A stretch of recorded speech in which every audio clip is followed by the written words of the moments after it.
Hello everyone. Welcome to the Stakeholder Engagement System Practitioner Lecture Series. My name is Billy Ingram, and we'll be going through some practical steps on how to engage the stakeholders for your project. A little about me. I've been practicing lean and sustainability principles for 20 plus years. I've been working with the Sherpa Sustainability Institute, and I've achieved the Certified Scissor Practitioner certification this past year, and I've recently been coaching with them. I've learned a lot from Andrea and Holly around stakeholder engagement and the SOFAR methodology. I'm an active speaker. I like to speak about sustainable design, lean concepts, just sustainability in general. I'm a linchpin, if anybody is familiar with Seth Godin's work. I like to explore the edges of projects and ideas, and I'm passionate about individual engagement and ideas, especially ideas in which to collaborate. If you want more information, you can check out my About Me page, which is the link at the bottom of the screen. Before we start our initial team meeting, there's a checklist that we need to go through so that we can have all the tools necessary to try to engage our stakeholders at the highest level. First off, we need to recruit a team, and we need an assistant facilitator. We need to select the ideal meeting place. We need a draft of the materiality analysis, and we need a draft of the SEPIA tool, and SEPIA stands for Stakeholder Engagement, Power and Influence Analysis. We need to be prepared to discuss our project with a 5-minute intro, and we need to be prepared to discuss the stakeholder engagement system and what that will mean to our team members in terms of how much time and effort they'll need to put in and what's in it for them. Obviously, you want the best team you can get. So we want you on our team will be for everybody that you like to have on your team. Including the project sponsor is ideal. Sometimes I have the project sponsor in my stakeholder engagement, and sometimes I have not. It always works out better if they can be involved from the very beginning and through the entire engagement process, especially the setup of the team. But if you can't get that to happen, it's not a showstopper. You need to prepare a less than 3-minute elevator pitch for your project. It'd be preferred that this was less than 1 minute, but this is a lot to get in 1 minute unless you really know your project. So first off, you need to explain the opportunity, explain what you need, or what the team members you're going to need from the team members.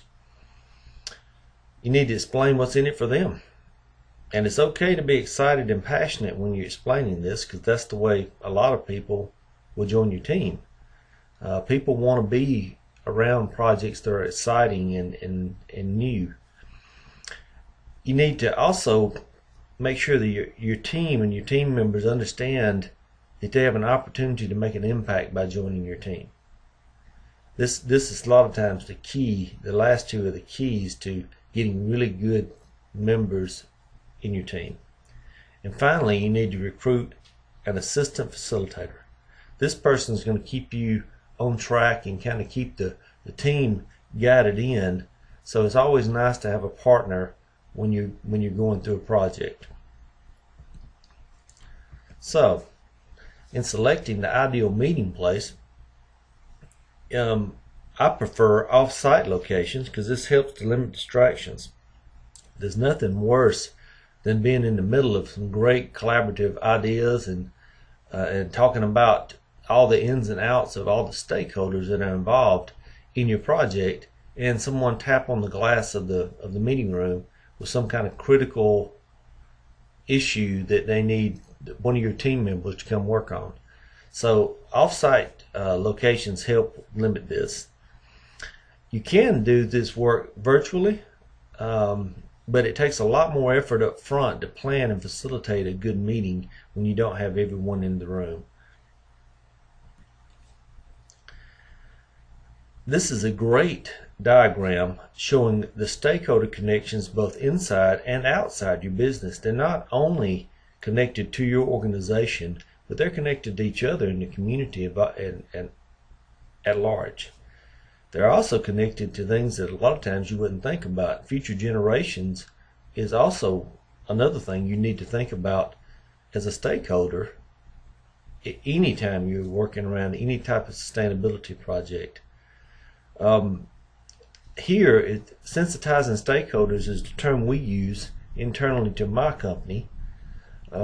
We use this along with 6 other fronts to analyze opportunities and to try to understand how to generate solutions. Our other fronts are eliminate waste, benign emissions, renewable energy, closing the loop, resource efficient transportation, and redesigning commerce.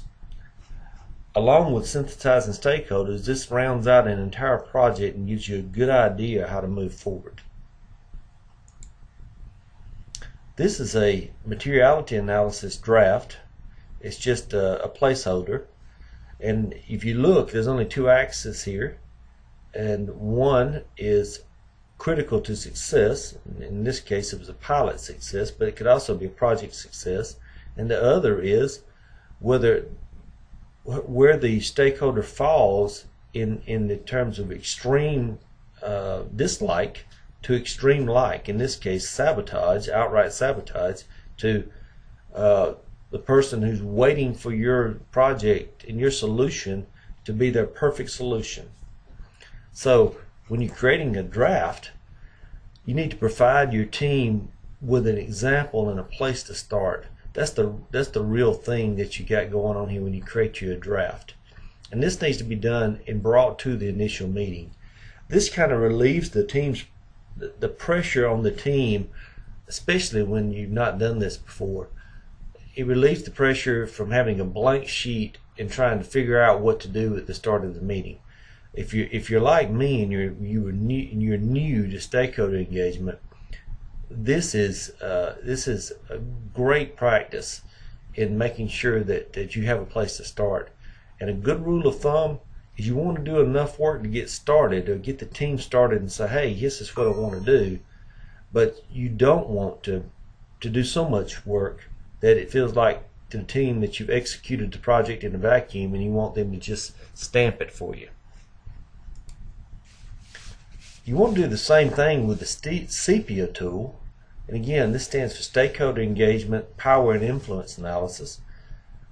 You want to follow this same general concept. You want to complete a draft before the meeting. It'll give you a place to start.